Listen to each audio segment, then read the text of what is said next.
presentation is going to be from Keio University, Professor Watanabe. Yeah.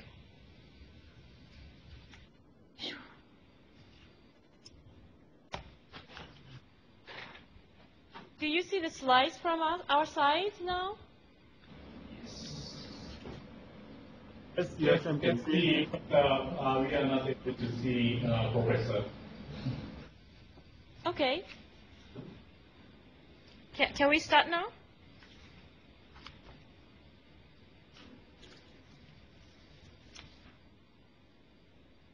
Ah, カメラ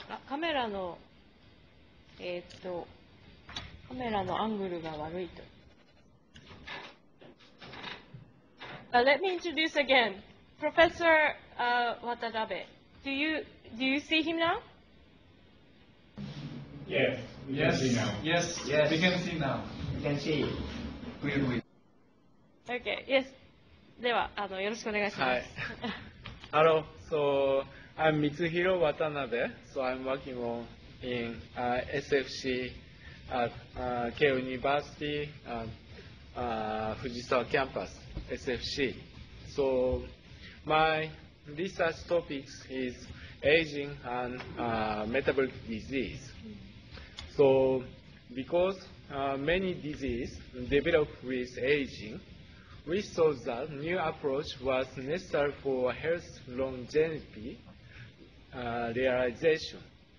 We are the science of exercise and happiness, so we said Gokigen to food science and came up with the 3 pillars: food, exercise, and happiness of our new health science laboratory. It is our hope that the health science laboratory will make a contribution to world health.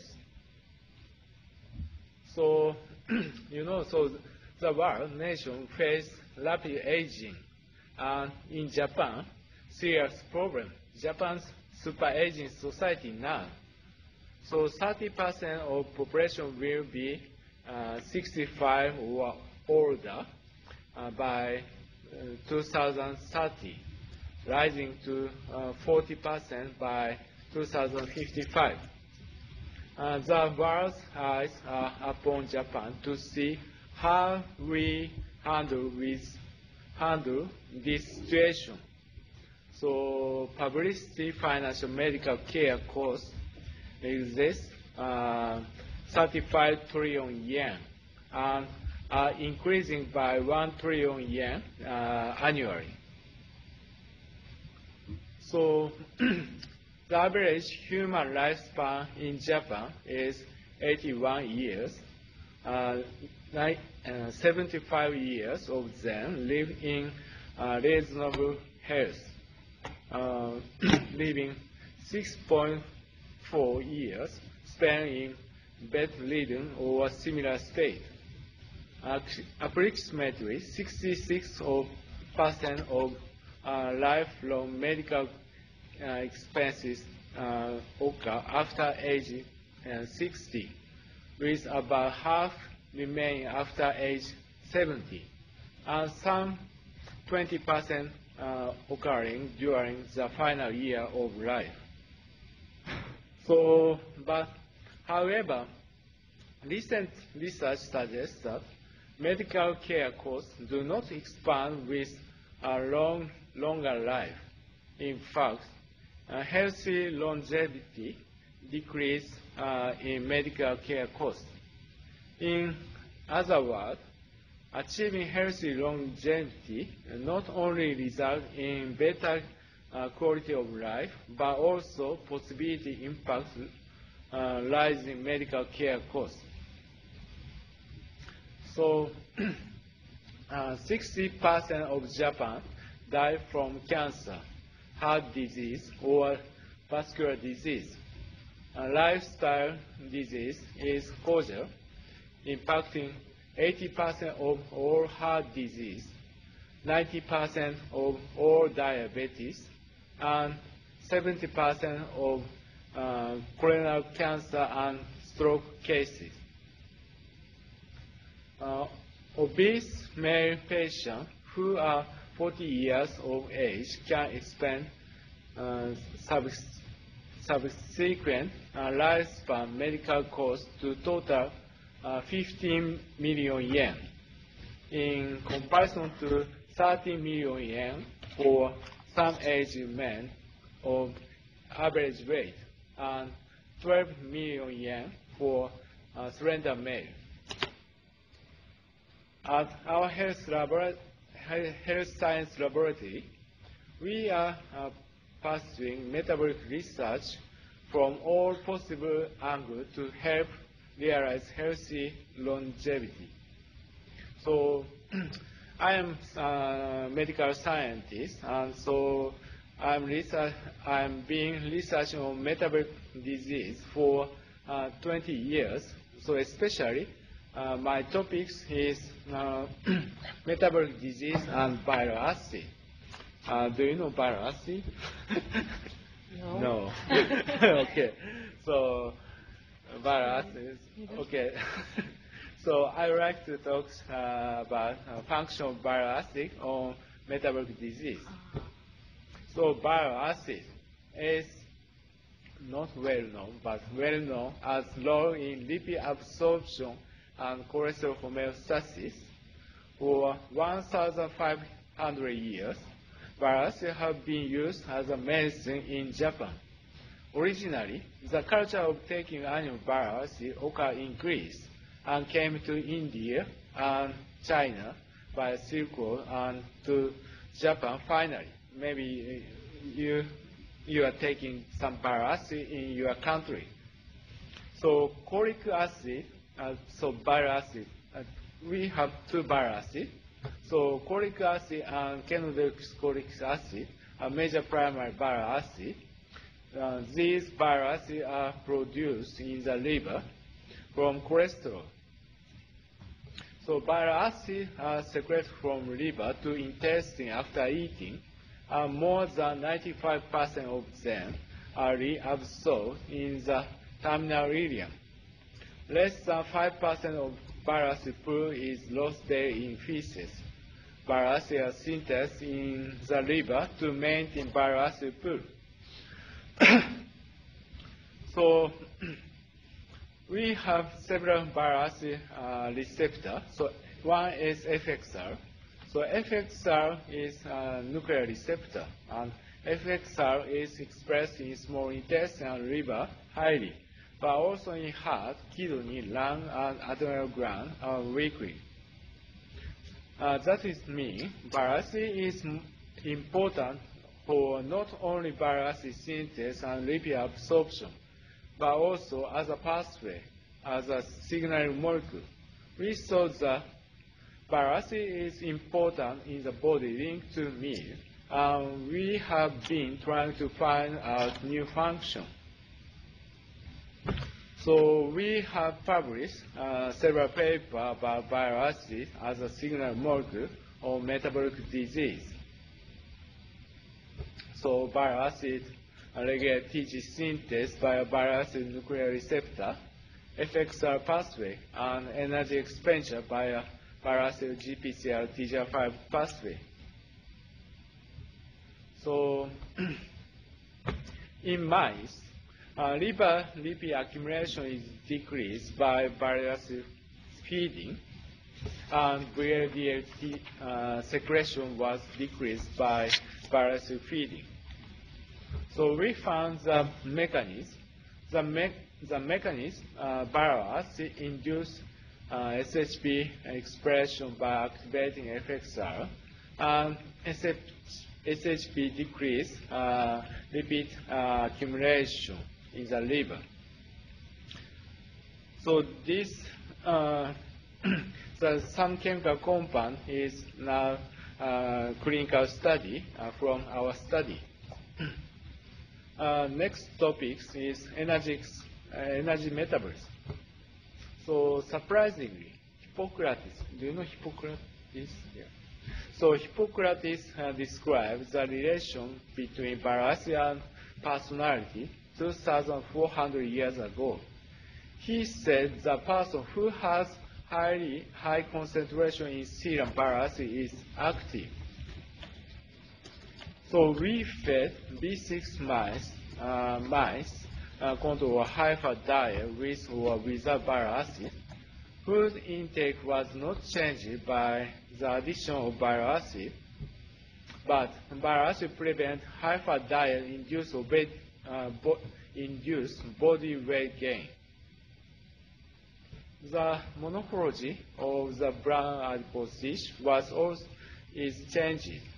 We can see the red part in brown bile acid feeding group. So bile acid feeding increases the density of mitochondrial crystal. So mitochondria is very important for energy expenditure. So that means bile acid induces energy expenditure in mitochondrial crystal and increase energy basal metabolism. So we found the mechanism. So by analyzing, we measure the messenger RNA level involved in energy homeostasis in the liver, muscle, and brown adipose tissue. So we observe these genes gene expression level are increased in brown adipose tissue of bile acid-fed mice. No major changes in the liver and muscle. These results suggest that the increased energy expenditure by bile acid is primarily caused by brown adipose tissue. So we found interesting gene, DIO2, by DNA microarray. So DIO2 is the enzyme which converts the inactive T4 to active T3. DIO2 gene was not expressed in liver and muscle, but elevated in brown adipose tissue by bile acid feeding. So the summary is the mechanism. DIO2 activity is very important for energy expenditure, I said, and DIO2 activity is increased by brown adipose tissue in brown adipose tissue. These effects are independent of effects R. So bile acid increases cyclic AMP by binding to TGR5. So bile acid TGR5 cyclic AMP DIO2 signal pathway is a crucial mechanism for energy homeostasis. So oleic acid from olive leaf has high activity in TGR5. So oleic acid improves diabetes in high-fat diet-fed mice. The leaf of olive seems to have been taken as a herb for diabetes from ancient times in Europe. So, but unfortunately, we cannot use the bile acid to a patient because of serum LDL cholesterol increasing. We pay attention to increasing bile acid biosynthesis in the liver by bile acid binding resin, which is an oral drug for lowering LDL cholesterol.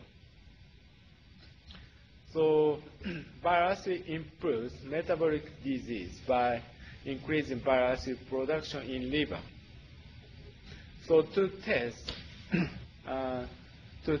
the bile acid binding resin in human with the metabolic syndrome, a small clinical trial was performed in Japan patients with overweight.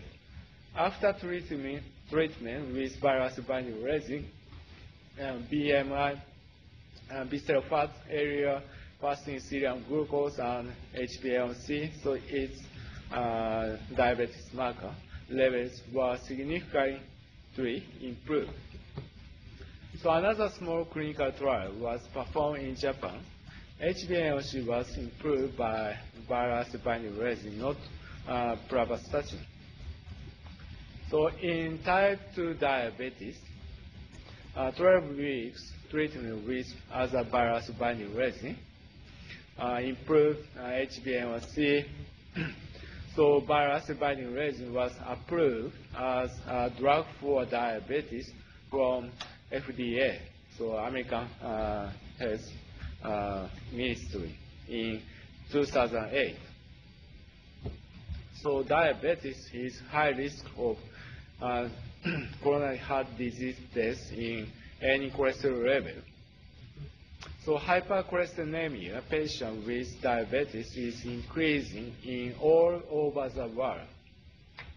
So bile acid binding resin not only reduce cholesterol level, but also decrease body weight and improve glucose tolerance. It must be good drug for the metabolic syndrome. So we will present other project at our health science laboratory to help realize healthy longevity. So for example, we have a 24 hours circadian rhythm, but the emergence of convenient lighting and refrigeration has disturbed the rhythm, so leading to variety of illness. So especially for child, it's very serious problem. So we do not reject those convenience. Rather, we search for a way to explore them. Healthy town, house, and lifestyle. So we want to suggest. This is a microbiota in intestine. So, moreover, it is not exaggeration to state that the human body is regulated by intestinal bacteria. Do you know how much kilogram we have intestinal bacteria in your body? So we have more than 1.5 kilogram in our body. And the cell number exceeds those of our own. It is vital to illustrate their relation to mental health, cancer, metabolism, and various diseases. So another project is, so we are also conducting research from various approach and directions, such as key mechanisms of happiness. So mice looks happiness, and so happiness is improves the longevity. So we want to find the mechanism why so happiness improves the longevity. So based on our motto, change the world through new science.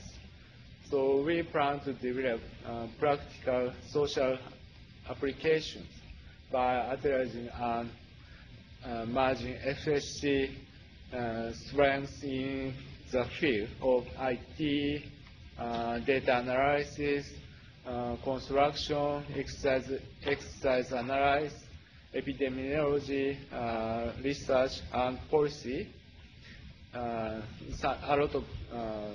So we want to collaborate a lot of institutes to create a good life style.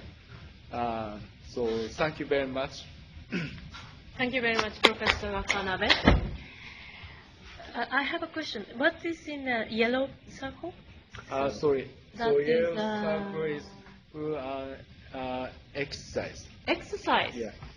So So mental health, food science, and why so exercise is good for health. So that we want to find some mechanism. Okay. Thank you. Any questions from any other sides? Do you have any from USM? No, unfortunately not. Okay, thank you. What about UP?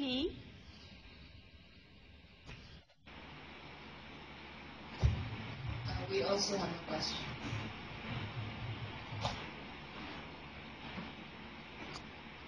Hey, what about you?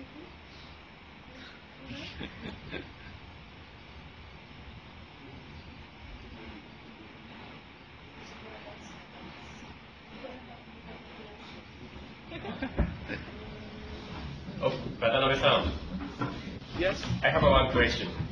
So, Yeah. do you have any motivation to collaborate with computer scientists? Yeah, of course. So because so different from 30 years ago. So now we can analyze a lot of genes and some serial parameter and metabolite. So we cannot do anything without computer science now. Yes, so we are very interested in collaboration with computer science. Okay. So maybe we need to have some kind of a discussion. Yeah, because yeah, I think there is many professors and students from the computer related laboratories. So maybe we couldn't understand full of your presentation. Sorry. Yeah. So, but maybe we have some kind of relationship with health and medical activity. So, yeah, we need to discuss like such kind of topic. Yeah. Thank you. I think it's a good idea. We had a very good presentation from Malaysia, USM, that was a computer science department working with medical department. Is that right, Professor Rosny? That's right. Yes. Yes. So how did you start that collaboration between two departments in USM? Very interesting question. Actually, if you look at one of the diagrams showed a connection with a wet lab, which is the doping control center.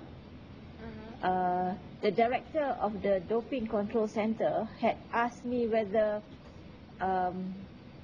she was telling me that she has got lots of data and she needs more than just algorithms to process those data. So I asked her, then you need high performance algorithms? She said yes. So that was when we started talking about parallel algorithms, parallel computation, and then she was telling me about bioinformatics, and that was how we started. It started from just talking over coffee, and suddenly we came up, over years. It was, I think, in 2004 where we started talking, and then we worked together, and we learned our biology from her and her team. She has a team there where we will go to her lab to learn about biology. Not everything about biology, but just enough for us to see the problem from the computer science perspective, translate it into a computing model, and then design algorithms to solve those problems. And then another partner we have is from the health sciences. With her, we were working, because she works on brain science. So she was looking for someone from computer science to do some computing work for the brain science. So we are doing some small work together. That one has just started, and we secured a grant. But when working with her, she has introduced me to a lot of her other colleagues. And when we talked, we had discussion, they were telling us a lot about their problems. And from the problems, I could see that there's so much that computer science can do to solve those problems using informatics. And there's a whole lot of data that they have that they are not aware of. But if we computer scientists look at it from the computing perspective, we will see that it's like a gold mine, because they have so much data there they don't know what to do with it. So we need to talk to them and help them to get them organize the data and do some processing using informatics. So that's the experience that we went through here with the two entities in USM. Thank you very much. Interesting talk. Yeah. Yes. So probably it's a very good sign that Professor Watanabe comes to SFC Yeah. and have a lot more opportunity to talk, frank, in open-minded, Yeah. maybe. Uehara Sensei, Hi. let's see what happens. Okay. So thank you very much, Thank you Professor, very much. again. So Professor Watanabe just introduced the new laboratory, health science laboratory, Yeah. at SFC. And next presentation is going to be another laboratory just started in SFC, which is Data Management Creation Laboratory. And unfortunately, Professor Morikawa cannot join this session, so he left us a video file. So Kudo-kun, SFC, can you show us the video, please? The lecture Okay. materials. Okay. Can I start? Yes. Go ahead, please.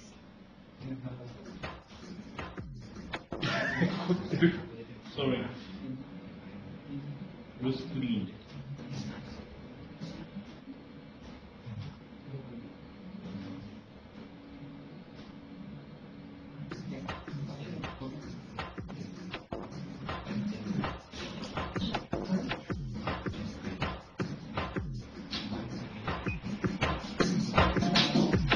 Hello, my name is Tomiyashi Morikawa. I am Associate Professor at Graduate School of Media and Governance at Keio University. I am also Director of Data Management Creation Lab. Now, Laura will explain Data Management Creation Lab. Thank you, Professor Morikawa. My name is Laura Pateras, and I'm a researcher in the Data Management Creation Lab. And I'll explain a little bit more in detail about the work that the lab is doing at Keio University. So data scientists are getting a lot of attention. The chief economist at Google has said the sexy job in the next 10 years will be statisticians. So there's a lot of focus on data scientists now in the media and business world.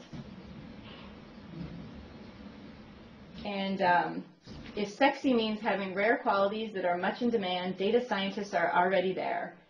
That was a quote from Thomas Davenport and D.J. Steele from Hampton University and Harvard Business professor. So again, there's a lot of focus on data scientists these days.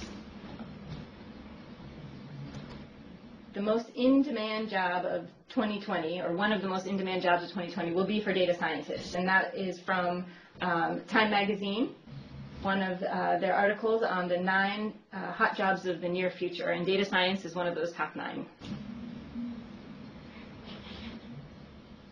And also, McKinsey came out with a report that projects that by 2018, there will be a shortage of between 140 and 190,000 data analysts within the U.S. alone. So you can imagine globally what that means for demand for data analysts and data scientists. The mission of the Data Management Creation Lab here at Keio University is to create data scientists who are able to solve public policy and business issues using data analysis. So you can see in this chart below, looking at open data, in the big data realm, looking at open data and then supply-side data and demand-side data, and integrating that with 3 core skills of IT, design, and statistics to come up with information that will help solve identified policy and business issues.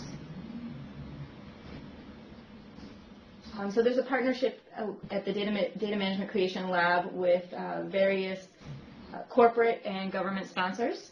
So the consortium is intended to develop capabilities through coursework for students. and also research on publishing books and articles and bringing more understanding to the field of data science.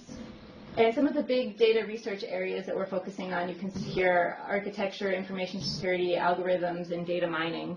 And we're doing this in partnership with Accenture, BrainPad, Nikkei BE, and some of our other corporate members here, Dentsu, SAS, NTT Communications, Tokyo Marin Nichido, and government member in Kanagawa Prefecture. So we're working all together in this new lab. And the faculty members, we were introduced by Professor Morikawa, who's the director of the program and also associate professor at the School of Governance, Media and Governance, and his focus area is health IT and healthcare administration. Also, Professor Furutani is an associate professor of policy with a focus on statistics and tourism management. So you can see from the list of professors, we have a very interdisciplinary team. Professor Murai, who's the dean and also professor, he specializes in computer communication and operating systems. Professor Rio, also in the policy school, on managed information systems. And Professor Nakamura focuses on computer science and internet. We have Professor Uehara, who has a specialty in computer networks, and Professor Takeda, a specialty in information security. Professor Nakazawa, specialty in distributing systems and also other computer science areas. And Professors Watanabe and Minami, both focusing on statistical education and science. And some of our corporate member representatives, Takuya Kudo and Yasuhiro Hayashi from Accenture, and BrainPad Kusano Takashi, Takehiko Hashimoto, and Tsuyoshi Anakura, and from Nikkei BE, Yohei Ichijima. So what's our philosophy behind student development? Here it's issue-driven approach for problem solving, so we focus really on research-based curriculum and a holistic approach to enable critical thinking, and that's our interdisciplinary approach, pulling from various different faculties at the university. So this is illustrating our holistic approach to enable critical thinking. Instead of just focusing on individual specialties and specializing in one area, it's sort of getting expertise in various areas and trying to pull those together to think critically about the issues that we encounter. So looking at our evidence-based public policy development, we look at our policy issue, identify the policy issue, and then using statistics, IT, and management, and then the data that we encounter, being able to design policy, implement that policy, and then have ongoing performance management using, again, the data that we get, the feedback data, and then utilizing the statistics, IT, and management skills. So here's a little overview of data science. This is the process from identifying the problem to solving the problem. So you see down here, we identify a real-world problem that we've encountered. That's the data acquisition. We capture the raw data. And in the database, we start to cleanse the data and take out any data that would be disruptive or inaccurate data. Then we analyze the data, get results, interpret those results, and take action based on those results. So using the results, again, think critically about how to solve the problem, getting the data and making it meaningful to solve the initial problem that we were able to identify. So here are some of the current classes where we're trying to develop knowledge and skills in these areas, and you can see there are sort of 5 different areas. The first being problem solving and data acquisition skills, and in that area there's research methods courses, methods for interviewing, and then we have data cleansing and management, and that a lot of the classes in there fall in the area of database systems, research design. Then we have data analysis, and within that there's a lot of statistical analysis courses, data analysis, data mining, modeling and simulation courses with methods for simulation design and modeling. And lastly, we have mathematical and statistical sciences, and that is the area that's specific to math and statistics work. So the data scientist classes for the upcoming April 2014 term include Data Science 1, so the sort of introductory courses where at least 2 credits are required, and the 2 credits can be drawn from statistics, probability, differential calculus, integral calculus, or linear algebra. And then Data Science 2, again 2 credits, and at least 2 are required from the below classes, and this is the tentative schedule, but is data science for the various fields. So there's data science for economics and finance, for physical science, in the medical field. So there's a variety of data analysis courses in the different fields. And lastly, we have the tentative problem solving and critical thinking courses, and those fall mostly into the statistical modeling areas. So this is an outline of the research activities, the upcoming research activities. You see the research areas for March 2013 to June 1st were for IT analytics and business policy design. The second program you see, the education and curriculum training strategy, it was to design a data scientist and design the curriculum that would help to train data scientists most effectively. And then the upcoming agenda for April 4th, March 31st through April 4th, 2014 is, again, focusing now more on big data. So big data analytics for not-for-profit organizations and for healthcare industry specifically, also for business industry. And education and curriculum, again, designing education for data scientists in these areas to touch upon these areas. And here's just a quick snapshot of one of the classes in the data science curriculum, and you can see it's a very popular course with lots of students interested in the area. And the curriculum is divided into sort of 3 levels. We have the introductory level, which is the foundation courses, with introduction to statistics and more of the foundation courses that are needed to move on to the higher levels. Intermediate coursework is data analysis, and it's collaborating with corporations on the data analysis. And last is the advanced level, and that's actually using the 2 previous, the foundation, the data analysis base, to actually optimize business strategy and decision making. So that's sort of the progression within the curriculum. And here's a sample syllabus from one of the courses on uncertainty and information. And you can see from this course that there's lecture coursework and lab sessions for students to actually apply the skills that they've learned in the lecture. And the course is led alternately by Accenture and BrainPad. So we have our corporate sponsors actually helping to teach the real-world application of this coursework.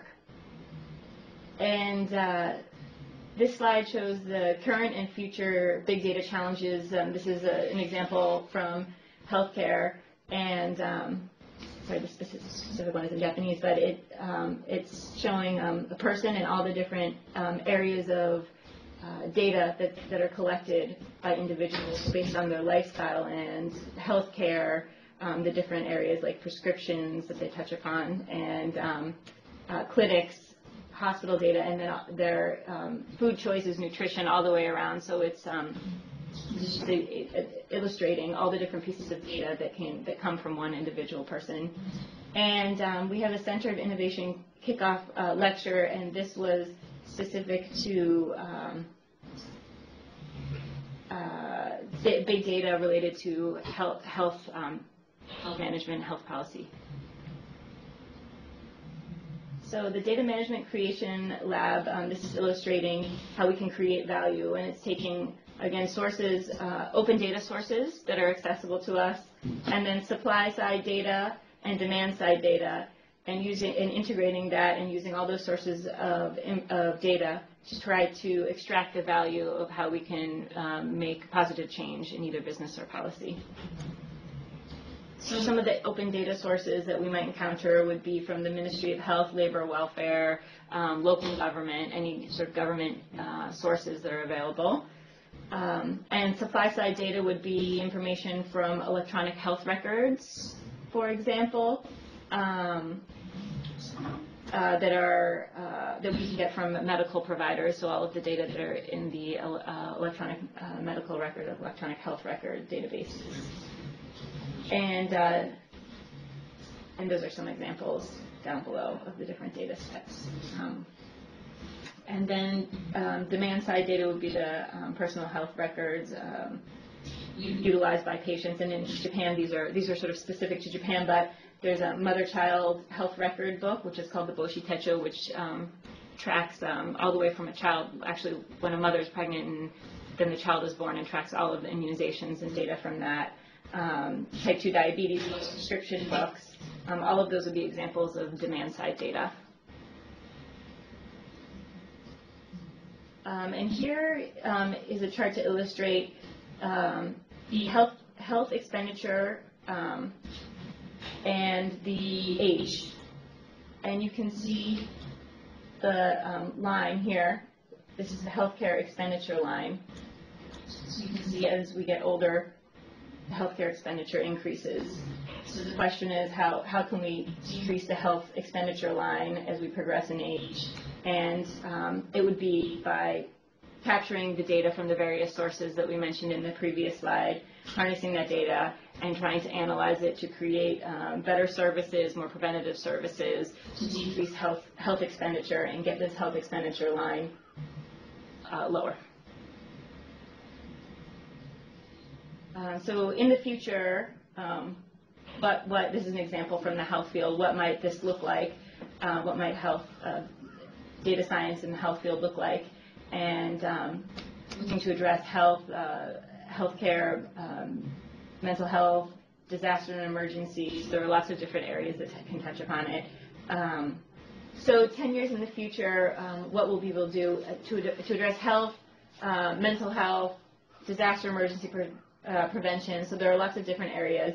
And to generate service innovation, provide safety and security, policy innovation, we would look at social data, health information, and clinical data, clinical trial data, and then also open data and research data, pull all of those together to try to extract useful information to touch on these areas and improve these areas of, again, mental health, disaster and emergency prevention, and try and innovate within the field for new policies and new business solutions.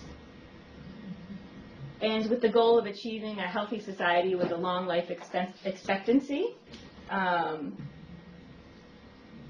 Here you can see within the personal health space, medical space, and research space, we have all these different types of data pulled from all these different areas. So, for example, health food supplements, predictive healthcare education, healthcare devices, clinical trial service data. So in all these areas, pulling, again, all of this data together from all these different areas and different programs, and trying to extract information that, again, would be useful for improving life expectancy, altering public policies to address issues that we've encountered through the data.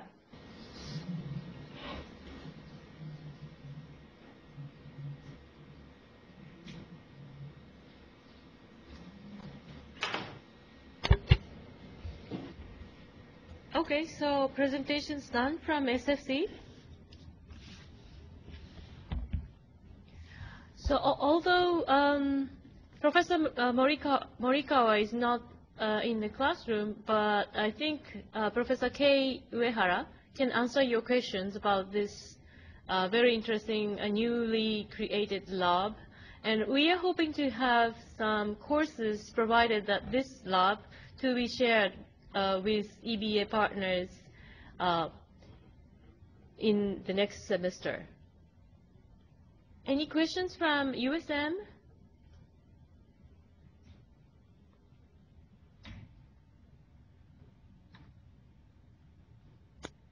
Prof. Keiko, when is this course will be running? Is it next year?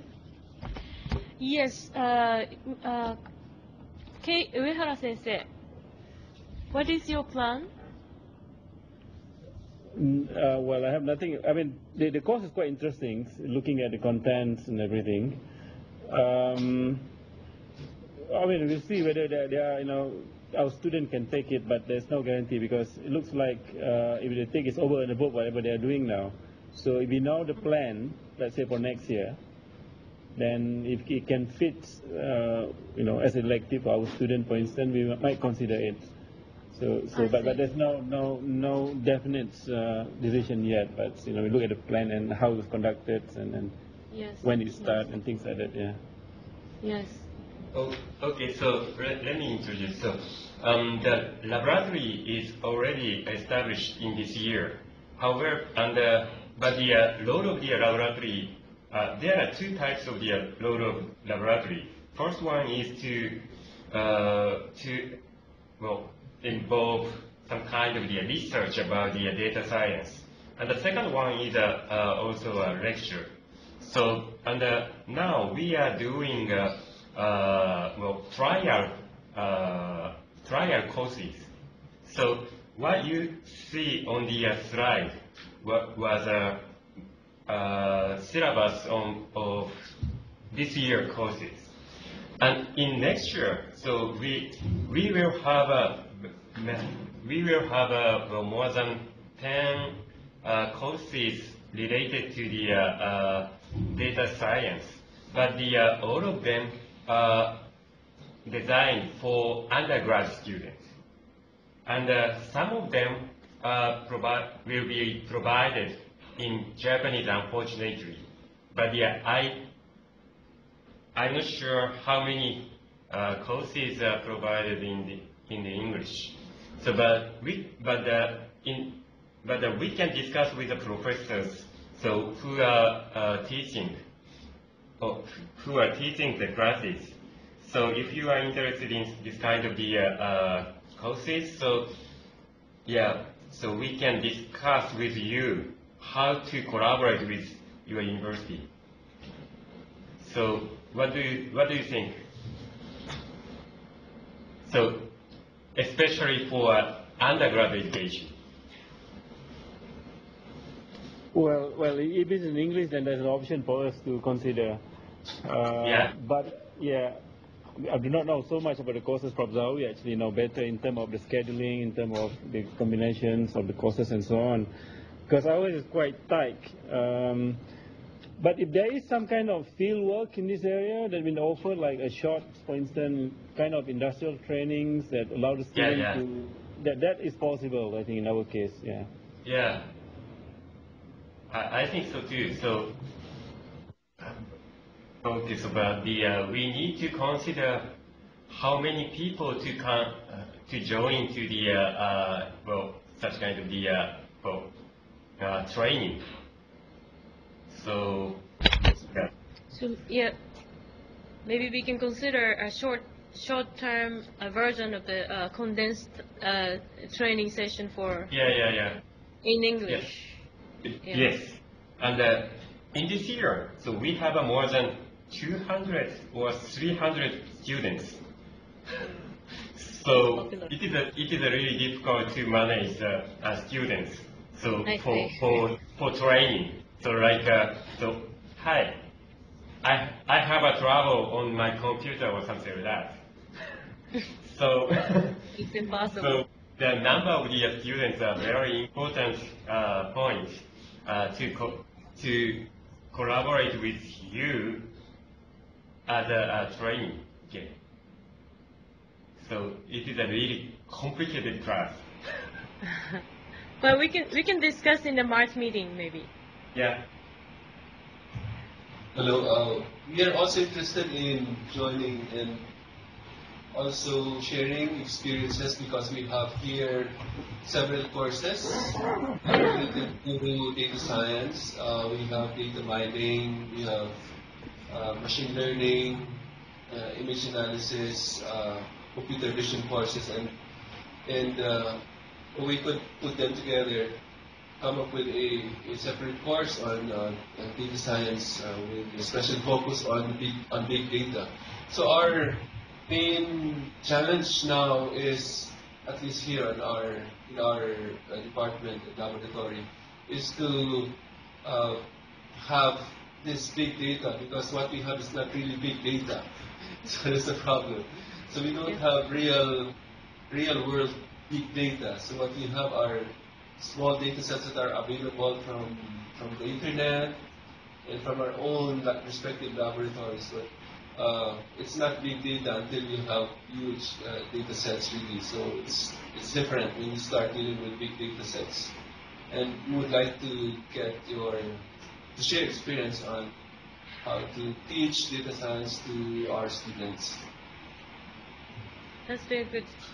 And also maybe we can think about how to collaborate on collecting data in variety of places in all over Asia as a part of course. Yeah, definitely. We could put up a separate repository where we could share data from different sources. Thank you for your comments. We have a plan to use two types of the data. First one is like open data, governmental open data. So Japan has a very big number of the open data now, so we can use that as a training data. And the second one is real data of the companies. So, but this is to use such kind of the data. So we need to establish a contract with the company also. So that is a very important issue. So maybe our students can manipulate such kind of data, use such kind of data under the contract. So we need to consider about that. Yeah. Okay. Thank you very much. Yes. Yeah. Let's work on that to collaborate on the curriculum building and sharing the experiences among partners. Thank you very much. And lastly, let me add two more announcements from our side. Do you see my? Let me share two updates before closing it. Okay. Do you see my slides?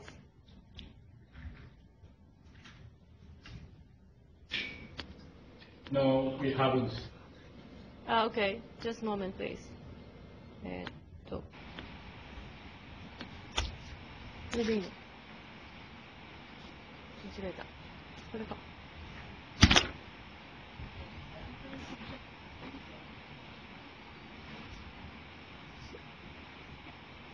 So there are so many collaboration just started between computer science and health science. And also this is another example of the class for the undergraduate in SFC, Evidence-Based Health Policy and Communication. This is a new course started this spring semester, and I think it's going to be continued next year too. And this is a kind of combination of the communication technology and also health science, and with the not only IT but also three major faculty members are coming from medical and also policy management and medicine. And so probably it is going to be another candidate that we can share with other universities from next year. And one more thing is field work planned in coming March, which is which is going to be held in Yogyakarta, in Indonesia, about the disaster management, especially the earthquake in Indonesia. And we are inviting some students from SFC and students from all partners. The details going to be announced soon, but it's already on the webpage, EBA. So if you are interested in coming to Indonesia, please apply to this fieldwork. This is going to be accredited to SFC undergrad students, happen in March, and also hope you can join to this fieldwork from your side too. And also Professor Oki, who is leading this fieldwork, is planning to have another fieldwork in coming summer, inviting students from Asian ASEAN partners to Tohoku area where March 11 earthquake and tsunami hit. And that is going to be the sequence of the fieldwork, one in Indonesia and one in Japan.